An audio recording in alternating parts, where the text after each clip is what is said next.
Hi,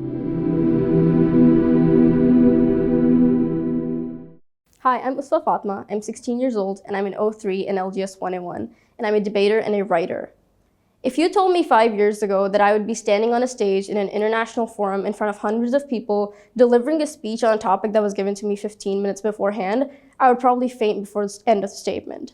For me, growing up, I was a rather recluse and isolated kid, and I preferred not to interact with others too much, keeping to myself more because I just felt like I never fit in anywhere. I just felt like my point of view was never reflected in the communication I had with other people.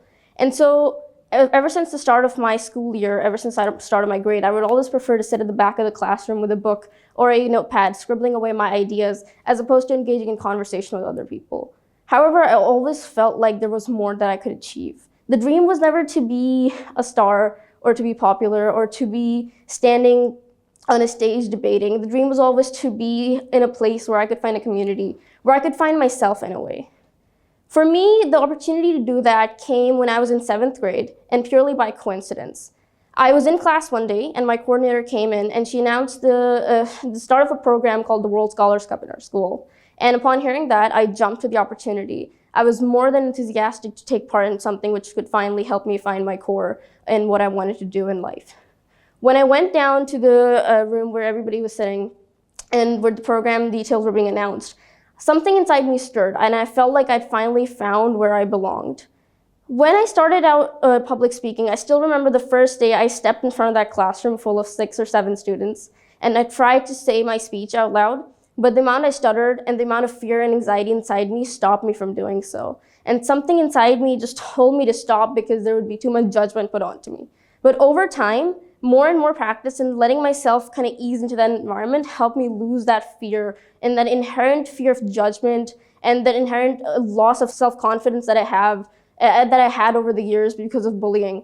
And it helped me really become me in my element, to the point where when I got on stage, it was my own world. It was my end-all be-all. At that point that I realized that public speaking to me meant way more than winning a few awards. To me, it meant really finding my identity and finding my soul in what I do.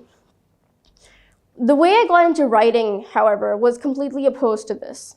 My journey with writing started because I did not know how to communicate with other people. I was too shy, too awkward. I didn't know really how to connect to people, how to make new friends. And so my best friend was ink and paper at the back of the classroom, writing my ideas down and then vocalizing them to myself in the mirror in my room.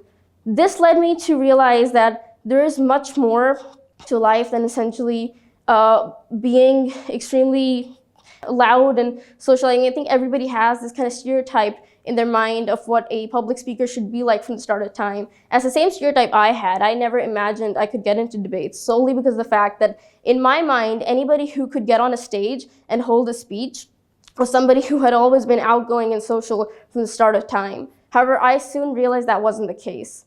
Earlier this year, around July, I won the top debater at WSC from amongst hundreds of scholars, and I had to go on stage to perform for the debate showcase in front of hundreds of scholars and their coaches and the WSC staff, the World Scholars Cup staff and team, with scholars from over 40 different countries. And that was the time where I really realized that I had finally become comfortable in expressing who I was and expressing how I want to communicate my ideas onto stage. For me, debating hasn't only just provided an opportunity to express my own ideas and express my own feelings and overcome my fear, but it's also provided a huge opportunity for me to be able to determine where my opinions stand in a world which is flooded with information and a bombardment of opinions every single day. And I think in a world with such drastic polarization of ideas, whether it be political or social views, it's really important for us to take a step back and see the flip side of the coin. And that's exactly what debating allows you to do and public speaking allows you to do. My debates helped influence my writing by helping me have a dual perspective on topics and by helping me expand my point of view for everything. And it helped me find my rationale in a sea of absolute polarization between views and opinions. And it helped me kind of ground myself to reality almost in an age where there's so much influx of information going around everywhere that it's hard to kind of maintain what you need to give priority to.